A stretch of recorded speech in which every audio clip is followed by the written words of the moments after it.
Welcome. I'm really glad you're here.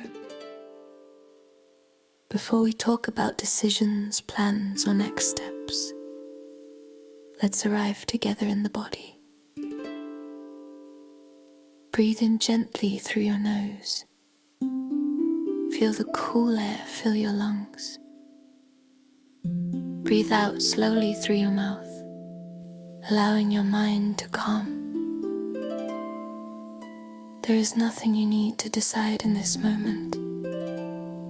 During divorce, you may feel pressure to act quickly, to respond immediately, to make the right choice under emotional strain.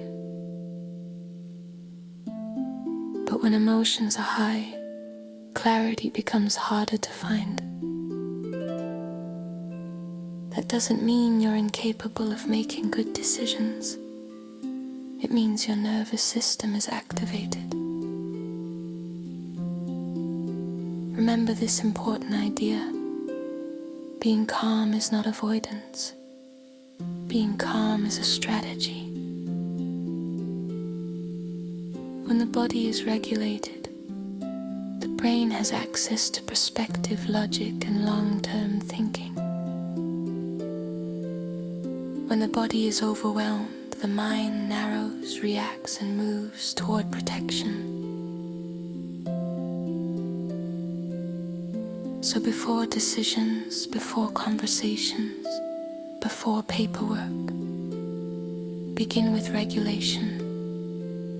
Not to eliminate emotion, but to prevent emotion from driving action. Let's ground together. Notice where your body is supported right now. The floor beneath your feet, the chair holding you. Place one hand on your chest or belly. Take a slow breath in, calm, clear, steady. Let your exhale be long and sure. Imagine that each exhale creates a little more space inside you. Now let's gently separate emotion from action. Emotions are information.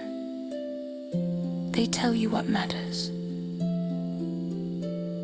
But emotions don't need to be in charge of every decision.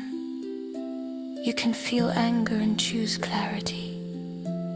You can feel grief and choose steadiness.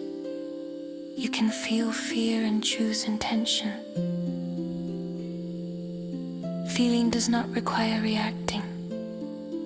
Let's move into a visualization for a more steady decision-making process. Imagine yourself at a table.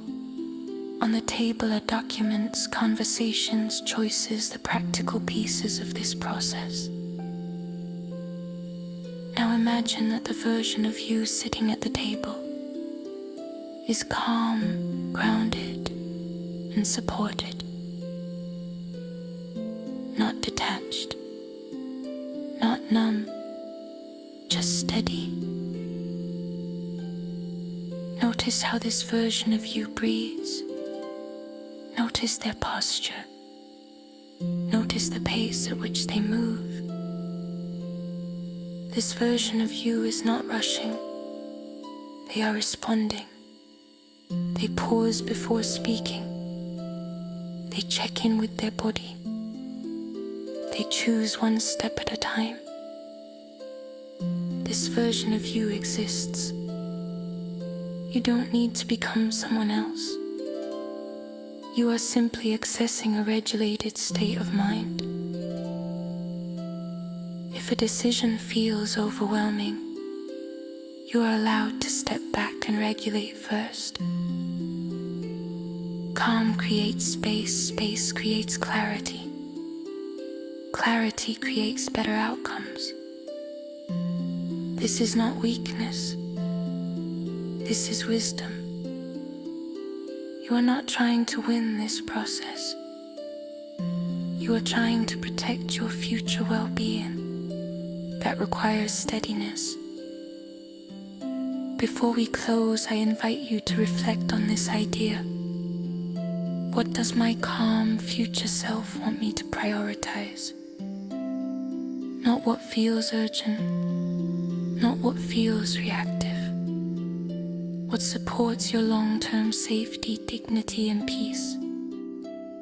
Your calm future self might be asking you to prioritize things like rest before response, clear information over assumptions, support instead of carrying everything alone, fewer conversations, not more, preparation rather than pressure, boundaries that protect your energy, decisions that align with your values even if they take longer, emotional steadiness over immediate relief. This future version of you isn't rushed. It's steady. It trusts that moving slowly can be a form of strength. You don't have to become that version today. You're simply listening. And that listening is already guiding you forward. Take one final gentle breath in. You are allowed to move slowly and wisely. Calm is not something you wait for.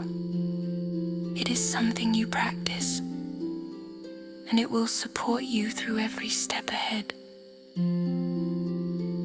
You've got this.